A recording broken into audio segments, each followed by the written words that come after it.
Hello friends, വണ്ടി Toyota ഫോർച്യൂണറാണ്. ഫോർച്യൂണറിൽ ഇതിൽ complaint എന്ന് പറഞ്ഞു കഴിഞ്ഞാൽ വണ്ടി 2012 മോഡൽ 1,17,000 കിലോമീറ്റർ ഓടിയിട്ടുണ്ട്. ഇതിൽ കംപ്ലൈൻ്റ് എന്ന് പറഞ്ഞാൽ ഹോൺ അടിക്കുന്നില്ല, ഉണ്ടല്ലേ. പക്ഷേ എയർ ബാഗിൻ്റെ വാർണിംഗ് ലൈറ്റ് ഇല്ല, പക്ഷേ ഹോൺ ഒട്ടും തന്നെ വർക്ക് ചെയ്യുന്നില്ല. അതിനുവേണ്ടി സെപ്പറേറ്റ് കസ്റ്റമർ ഒരു പുഷ് ബട്ടൺ വെച്ചിരിക്കാനുണ്ടല്ലേ ഹോണിന് വേണ്ടിയിട്ട്. അപ്പോൾ ഇതിൽ കംപ്ലയിൻറ്റ് വരിക എന്ന് പറഞ്ഞാൽ സ്പൈർ കേബിൾ വരെയുള്ള കംപ്ലയിൻറ്റ്, വേറെ കംപ്ലയിൻ്റ് ഒന്നും ഇതിനകത്ത് വരില്ല. സ്പൈർ കേബിൾ മാറ്റി കഴിഞ്ഞാൽ കറക്റ്റ് ആകുമ്പോൾ സ്പൈർ കേബിൾ എന്ന് പറയും, ക്ലോക്ക് സ്പ്രിംഗ് എന്ന് പറയും, 2-3 പേരുണ്ട് ഇതിന്. എന്തായാലും ആ സ്പൈർ കേബിൾ മാറ്റി കഴിഞ്ഞാൽ പ്രശ്നം തീരും. ആ സ്പൈർ കേബിളിൻ്റെ കംപ്ലയിൻറ്റ് കൊണ്ടാണ് ഈ ഹോൺ അടിക്കാതെ കംപ്ലയിൻറ്റ് വരുന്നത്. ചില സാഹചര്യങ്ങളിൽ നമുക്ക് എയർ ബാഗിൻ്റെ വാർണിംഗ് ലൈറ്റും കൂടെ ഇതിനകത്ത് കത്തും. ആ സ്ട്രിപ്പ് ഫുള്ളായിട്ട് പൊട്ടിയിട്ടുണ്ടെങ്കിൽ എന്ന് വെച്ചാൽ ഓരോരോ ലൈൻ ഓരോരോ കണക്ഷന് വരുന്നതാണ്. അപ്പോൾ ഇതിപ്പോൾ ഹോണിൻ്റെ ലൈൻ മാത്രമേ വിട്ടിട്ടുണ്ടാവുള്ളൂ, ബാക്കി വോളിയം ബട്ടൺ എല്ലാം വർക്ക് ചെയ്യുന്നുണ്ട്. ബാക്കി എല്ലാ ബട്ടണും കറക്റ്റായിട്ട് വർക്ക് ചെയ്യുന്നുണ്ട്. ഹോൺ മാത്രമാണ് വർക്ക് ചെയ്യാത്തത്. അപ്പോൾ അതിൻ്റെ സ്ട്രിപ്പ് മാത്രമായിരിക്കും പൊട്ടിയിരിക്കുക. അപ്പോൾ എന്തായാലും നമുക്കിത് അഴിച്ചിട്ട് സ്പൈർ കേബിളൊന്ന് മാറ്റി കൊടുക്കുക അതിനകത്ത്. ഇതിപ്പോൾ നമ്മൾ വീൽ അഴിച്ചിട്ടുണ്ട്, വീൽ ലൂസാക്കി ഇട്ടിട്ടുണ്ട്. ഇതിൻ്റെ സൈഡ് 2 ഫ്ലവർ വരും, T25 ഫ്ലവർ വരും. ആ ഫ്ലവർ അഴിച്ചതിന് ശേഷം ആ കപ്പ് എടുത്തിട്ട് ഈ 19 അഴിച്ചെടുക്കുക. എന്നിട്ട് 2 തട്ട് തട്ടിയാൽ വീല് പുറത്ത് വരും. മെയിനായിട്ട് നോക്കേണ്ടത് നമ്മൾ ഇത് അഴിക്കുന്നതിന് മുന്നേ സ്റ്റിയറിംഗ് സെൻറ്റർ ആണെന്നുള്ള കാര്യം നോക്കിയിട്ട് വേണം അഴിക്കാനായിട്ട്. അല്ലാന്നുണ്ടെങ്കിൽ നമ്മൾ ഇടുന്ന സ്പൈർ കേബിളും ഡാമേജ് ആകാൻ സാധ്യത കൂടുതലാണ്. അതുപോലെ നെഗറ്റീവ് ടെർമിനൽ അഴിച്ചിട്ട് വേണം ഇത് കംപ്ലീറ്റ് വർക്കും ചെയ്യാനായിട്ട്. ഞാൻ നെഗറ്റീവ് ടെർമിനൽ അഴിച്ചിട്ടില്ല, അഴിച്ചു വിടണം. അപ്പോൾ അഴിച്ചു വിട്ടിട്ട് വേണം കംപ്ലീറ്റ് വർക്കും ഇതിനകത്ത് ചെയ്യാനായിട്ടില്ല എന്നുണ്ടെങ്കിൽ ഒന്നും സംഭവിക്കില്ല. പക്ഷേങ്കിലും ഒരു സേഫ്റ്റിക്ക് നമ്മൾ അഴിച്ചു വയ്ക്കുന്നതായിരിക്കും ബെറ്റർ. അപ്പോൾ നമ്മൾ സ്റ്റിയറിംഗ് വീലും ലൂസാക്കിയിട്ടുണ്ട്. ജസ്റ്റ് 2 തട്ട് കൊടുത്താൽ മതി. തട്ട് കൊടുത്താൽ തന്നെ കറക്റ്റ് ലൂസായി വരും. അതിനുശേഷം നമ്മൾ സ്റ്റിയറിംഗ് വീല് സെൻറ്റർ ആണെന്നുകൊണ്ട് ഒന്നുകൂടെ കൺഫേം ചെയ്യുക. എന്നിട്ട് വേണം വീൽ അഴിക്കാനായിട്ട്. ടയർ ഒന്നുകൂടെ സെൻറ്റർ ആണോ നോക്കുക. നമ്മുടെ ടയർ സെൻറ്റർ തന്നെയാണ് നിൽക്കുന്നത്, സ്റ്റിയറിംഗ് വീലും സെൻറ്റർ തന്നെയാണ്. ഇനി നമുക്കിതിലുള്ളത് സ്പൈറൽ കേബിൾ വരുന്ന 2 കപ്ലർ. ഒന്ന് സ്റ്റിയറിംഗ് വീലിലേക്ക്, ഇത് സ്റ്റിയറിംഗ് വീലിലേക്ക് പോകുന്ന കപ്ലറാണ്, ലൈനാണ് രണ്ടും. വീലിൽ വരുന്ന കൺട്രോളർ, ഇത് ഹോണിൻ്റെ കൺട്രോളർ. പിന്നെ ഇതെന്ന് പറഞ്ഞു കഴിഞ്ഞാൽ ക്രൂയിസ് കൺട്രോളറിൻ്റെ സ്വിച്ചാണ്. അത് സ്റ്റിയറിംഗ് വീലോട് കൂടിയിട്ടാണ് വരുന്നത്. ഇനി നമുക്കിത് അഴിച്ചെടുക്കാം അല്ലേ. ഇതിപ്പോൾ സെപ്പറേറ്റായി. ഇവിടെ ഉണ്ടാവും മാരുതിയുടെ, ന്യൂ മോഡൽ മാരുതിയുടെ സെയിമാണ്. ഇനി നമുക്ക് അഴിക്കേണ്ടത് ഇതിൻ്റെ കവർ അഴിച്ചെടുക്കണം. കവർ അഴിച്ചതിന് ശേഷം നമുക്ക് സ്പൈർ കേബിൾ പുറത്തെടുക്കാം. ഇങ്ങനെ ഒന്ന് നോക്കിക്കഴിഞ്ഞാൽ നമുക്ക് ഡാമേജ് ഒന്നും ഇതിനകത്ത് ഒന്നും തന്നെ അറിയില്ല. ഇതാണ് സ്പൈർ കേബിൾ വരുന്നത്. ഇതിൻ്റെ ഉള്ളിൽ ലെഗായിരിക്കും പൊട്ടിയിരിക്കുന്നത്. നമുക്ക് പൊളിച്ച് നോക്കിയാൽ അത് കറക്റ്റായിട്ട് എവിടെ ഡാമേജ് വന്നിരിക്കണമെന്ന് നമുക്ക് അറിയാൻ പറ്റുള്ളൂ. ഇങ്ങനെ നോക്കിയാലൊന്നും അതിനകത്ത് ഡാമേജ് ഉള്ള കാര്യം നമുക്ക് അറിയില്ല.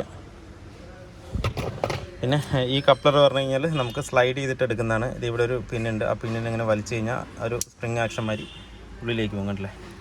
അങ്ങനെ വലിച്ചു കഴിഞ്ഞാൽ കറക്റ്റായിട്ട് വരും. അല്ലാതെ അമർത്തുന്നതൊന്നുമല്ല, കണക്ടറൊന്നും ഇട്ട് തിക്കൊന്നും വേണ്ട.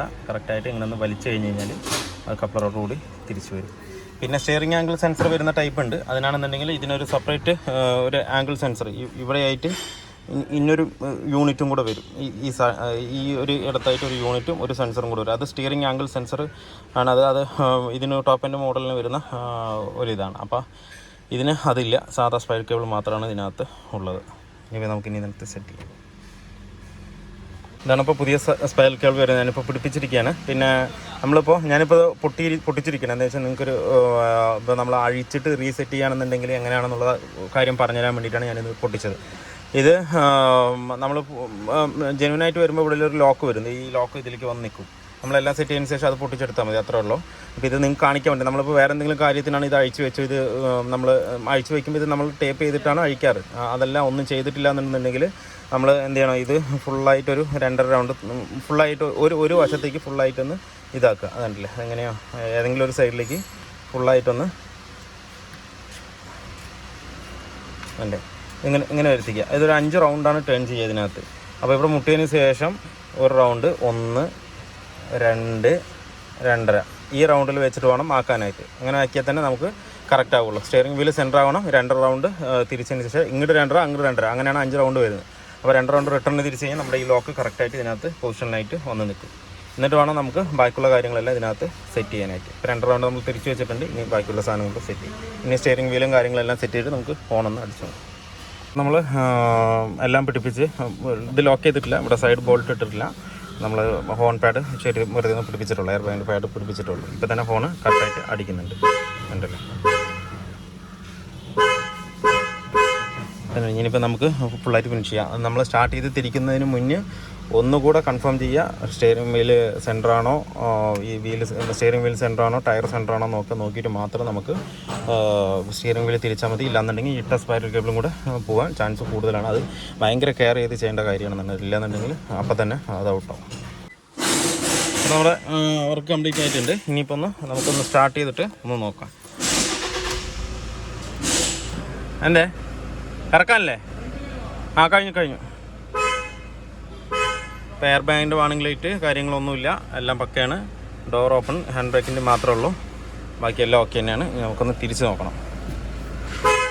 പിന്നെ എല്ലാ പൊസിഷനിലും ഒന്ന് അടിച്ചും നോക്കണം ഇത് കറക്റ്റായിട്ട് വർക്ക് ചെയ്യണ്ടെന്നുള്ളത്. അപ്പോൾ ഓക്കെയാണ്.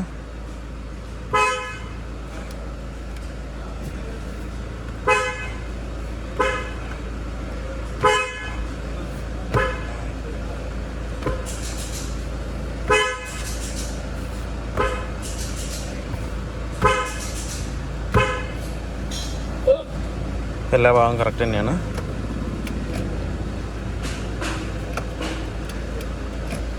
പിന്നെ മെയിനായിട്ട് ആ മറ്റേ എയർ ബാഗ് ആ സ്പൈറൽ കേബിൻ്റെ ഇതിൽ തന്നെയാണ് ഈ ഇൻഡിക്കേറ്ററിൻ്റെ ഈ ഒരു കട്ട് ഓഫും വരുന്നത്. അതും കൂടെ വർക്കിംഗ് ആണെന്നുള്ളത് നമ്മൾ കറക്റ്റായിട്ട് നോക്കണം. കറക്റ്റാണ്, വേറെ പ്രശ്നങ്ങളൊന്നുമില്ല, പക്ക തന്നെയാണ്. പിന്നെ ഇപ്പോൾ ഓടിച്ച് നോക്കേണ്ട ആവശ്യമൊന്നുമില്ല. അപ്പോൾ നമ്മൾ അയച്ച ഭാഗം ആ 17-ൻ്റെ 19-ൻ്റെ നെറ്റ് മാത്രമേ സ്റ്റിയറിംഗ് വീലിൽ നിന്ന് അയച്ചുള്ളൂ. അതൊന്ന് ടൈറ്റ് ചെയ്ത് കറക്റ്റ് ചെയ്തിട്ടുണ്ട്. പിന്നെ ഫോണും കാര്യങ്ങളും പക്ക തന്നെയാണ്. അപ്പോൾ വർക്ക് ഫുള്ളി കംപ്ലീറ്റ് ആയിട്ടുണ്ട്. അപ്പോൾ വീഡിയോ എല്ലാവർക്കും ഇഷ്ടമായിരുന്നു ലൈക്ക് ചെയ്യുക, ഷെയർ ചെയ്യുക, അതുപോലെ സബ്സ്ക്രൈബ് ചെയ്യുക. സബ്സ്ക്രൈബ് ചെയ്യാതെ വീഡിയോ കാണുന്നെങ്കിലും സബ്സ്ക്രൈബ് ചെയ്ത് സപ്പോർട്ട് ചെയ്യുക. അപ്പോൾ മറ്റൊരു വീഡിയോയിലേക്ക് കാണുന്നവരെ എല്ലാവർക്കും ബൈ. ഇനിയിപ്പോൾ നമുക്ക് ഇടാനുള്ളത് ഈ 2 കവറാണ് ഇതിനകത്ത് കയറ്റാനുള്ളത്.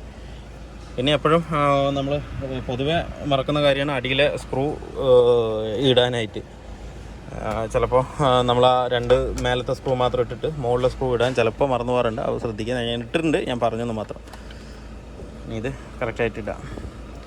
ഒന്നുമില്ല, വെറുതെ വെച്ചുകൊണ്ടൊന്ന് പ്രസ് ചെയ്താൽ മതി. ഉണ്ടോ കറക്റ്റായി.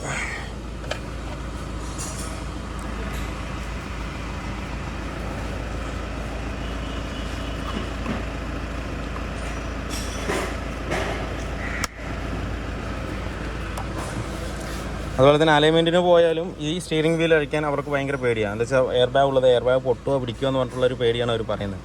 ഒരു പ്രശ്നമില്ല, കപ്ലർ പിടിച്ച് കഴിഞ്ഞാൽ ഒരു ബുദ്ധിമുട്ടില്ല, അത് അവിടെ കിടക്കും. ഇത് 2 ഷോർട്ടായാൽ മാത്രമേ, ഈ 2 വയറും തമ്മിൽ ഷോർട്ടായാൽ മാത്രമേ ഇതിന് കംപ്ലയിൻറ്റ് വരുള്ളൂ. അല്ലാത്ത പക്ഷം യാതൊരുവിധ കംപ്ലയിൻറ്റും ഇല്ല. സാധാരണ നോർമൽ അഴിക്കുന്ന പോലെ അഴിക്കുക. പക്ഷേ ഞാൻ പറയുന്ന പോലെ ആ ക്ലോക്ക് സ്പ്രിങ് കറക്റ്റായിട്ട് ഫുള്ളായി തിരിച്ചിട്ട് റിട്ടേൺ ഒരു 2 റൗണ്ട് തിരിച്ച് വെച്ചതിന് ശേഷം മാത്രം ചെയ്യുക. അപ്പോൾ പിന്നെ അത് പക്ക കറക്റ്റാവും. ഇല്ലാന്നുണ്ടെങ്കിൽ മാത്രമേ ബുദ്ധിമുട്ടാവുള്ളൂ. കേട്ടോ.